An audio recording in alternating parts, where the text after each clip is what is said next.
Bismillahirrahmanirrahim. Assalamualaikum warahmatullahi wabarakatuh.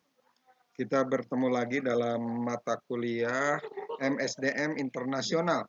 Kita akan bahas bagaimana kekuatan tenaga kerja dan manajemen sumber daya manusia pada tingkat global.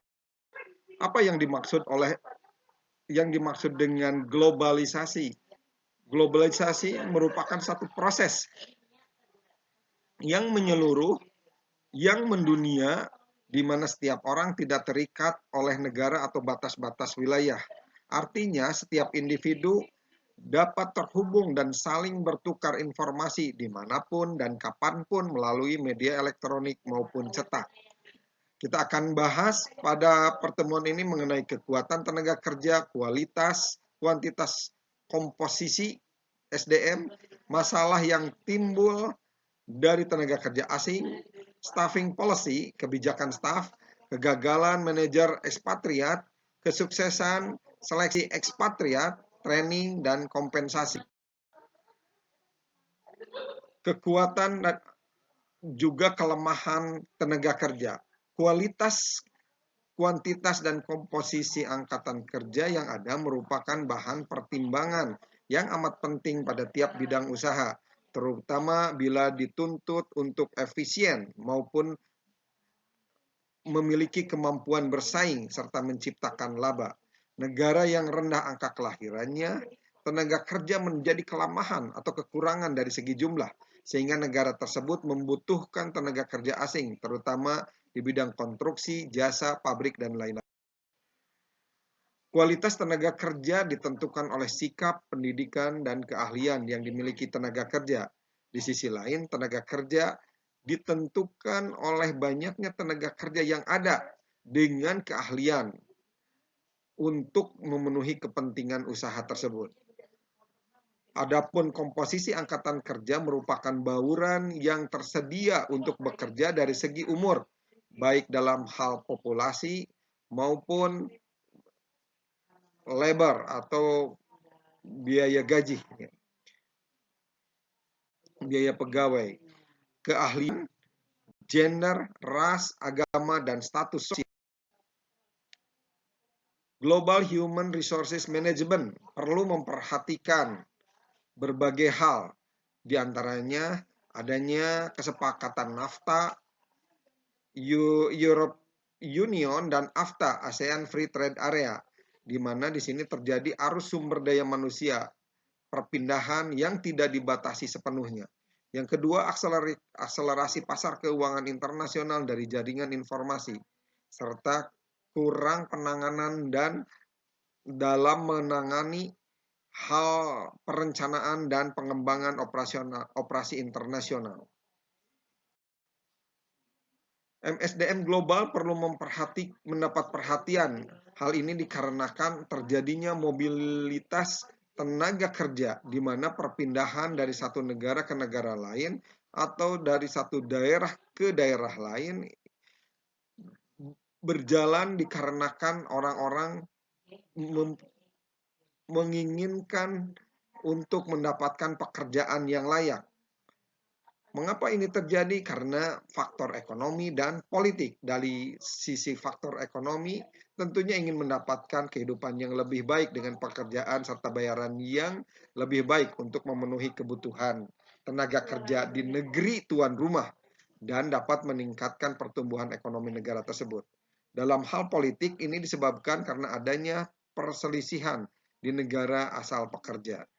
Masalah yang mungkin timbul dari tenaga kerja asing. Pertama, tenaga kerja asing atau imigran labor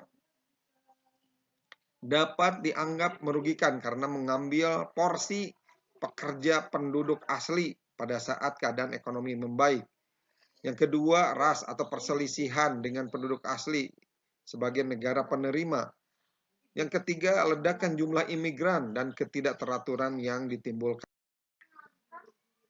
Oleh karena itu diperlukan kebijakan staffing policy, di mana ini berkaitan dengan pemilihan karyawan untuk satu pekerjaan dengan memilih individu yang mewakili keahlian tertentu sebagai alat untuk mengembangkan dan mempromosikan budaya perusahaan. Adapun jenis kebijakan atau staffing policy itu berhubungan dengan ethnocentric approach, polycentric approach, region-centric approach, dan geocentric approach. Ethnocentric approach, posisi kunci hanya diisi atau ditempati oleh mereka yang berkewarganegaraan sama dengan perusahaan induknya. Alasannya, kurangnya individu yang kompeten dari dalam negeri, terutama di negara berkembang.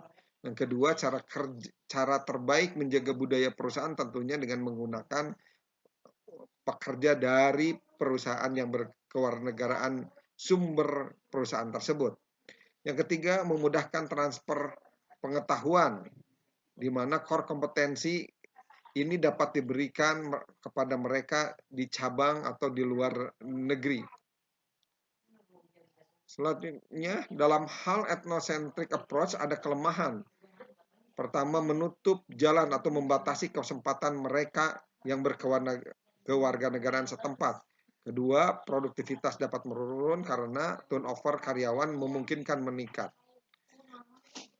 Ada kultur miopia, di mana kegagalan perusahaan untuk tidak mampu mengerti budaya setempat karena orang-orangnya berasal dari negara asal.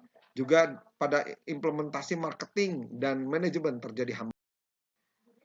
Yang kedua, polycentric approach. Pendekatannya mensyaratkan memilih warga negara setempat untuk menduduki posisi manajer perwakilan, sementara warga negara induk perusahaan duduk di perusahaan induk. Alasannya perusahaan sedikit atau tidak mengalami kultur miopia, tidak terlalu memakan biaya, karena kita pahami ekspatriat akan jauh lebih mahal. Kelemahannya, kesempatan terbatas untuk mendapatkan pengalaman di luar negaranya. Yang kedua, kesenjangan antara karyawan dalam negeri dan ekspatriat. Hal ini disebabkan oleh faktor bahasa, loyalitas, nasionalisme, dan perbedaan budaya. Yang ketiga, mungkin sulit berubah karena terbentuk kerajaan-kerajaan kecil di dalam perusahaan. Yang ketiga, region-centric approach, di mana pendekatan ini lebih memilih warga negara regional untuk menduduki posisi baik dari negara asal maupun negara sewilayah. Alasannya lebih mudah menyesuaikan diri dengan budaya setempat dan lebih menghemat biaya. Tapi kelemahannya belum tentu ada kecocokan budaya.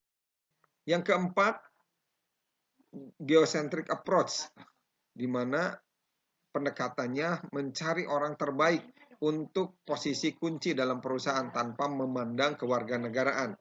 Kelebihannya, perusahaan mampu mengoptimalkan SDM-nya, memupuk kader eksekutif internasional yang dapat bekerja di berbagai negara dengan berbagai budaya.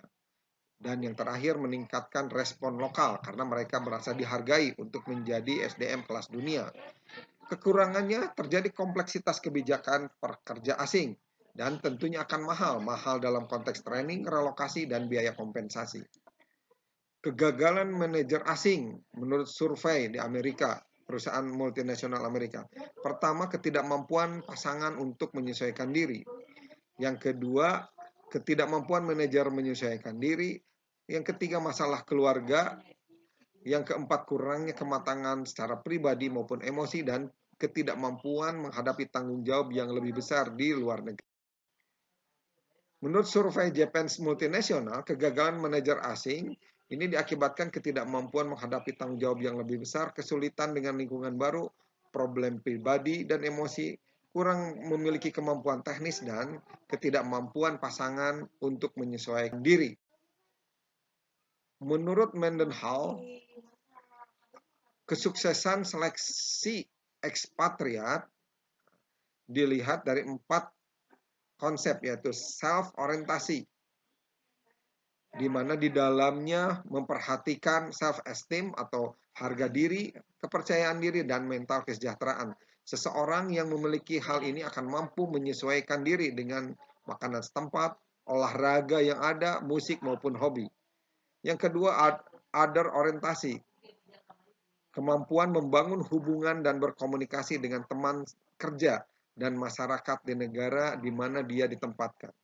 Yang ketiga, perceptual ability, kemampuan mengerti perilaku warga negara lain dan memiliki empati, misalkan mengerti perilaku yang tidak tepat waktu di satu negara. Yang keempat, kultur toughness, di mana hubungan antar negara asal dan kemampuan mengadaptasi manajer atas satu penempatan. Bisa didefinisikan mampu di satu negara bukan berarti mampu di tempat lain.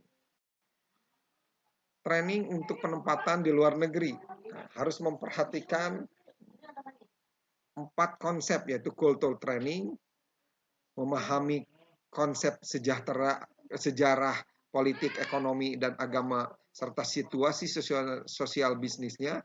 Language training, minimum mengetahui pengetahuan bahasa setempat. Practical training, menyesuaikan dalam kehidupan sehari-hari, baik misalkan sekolah, lokasi yang aman, ataupun hal-hal yang berkaitan dengan kesehatan. Yang keempat, repatriat expatriat. Expatriat, memulangkan ekspatriat jika memiliki ketidakmampuan menghadapi permasalahan. Dalam hal kompensasi harus diperhatikan gaji pokok. Yang kedua, pembayaran ekstra karena bekerja di luar negeri berupa overseas premium atau kompensasi package yang tentunya nilainya lebih tinggi. Yang ketiga, tunjangan tingkat kesulitan tempat, perumahan, biaya hidup, dan pendidikan, serta transportasi juga biaya pindah. Yang keempat juga harus diperhatikan dalam hal kompensasi ini pajak, serta benefit berkaitan dengan asuransi, kesehatan, dan pensiun, serta keadaan darurat, ataupun hal-hal yang berkaitan dengan keamanan seperti penculikan. Yang enam, holiday travel, club membership, dan contract termination, serta home leave. Demikian pembahasan kali ini tentang MSDM Global. Kita akan bertemu di pertemuan selanjutnya. Terima kasih. Assalamualaikum warahmatullahi wabarakatuh.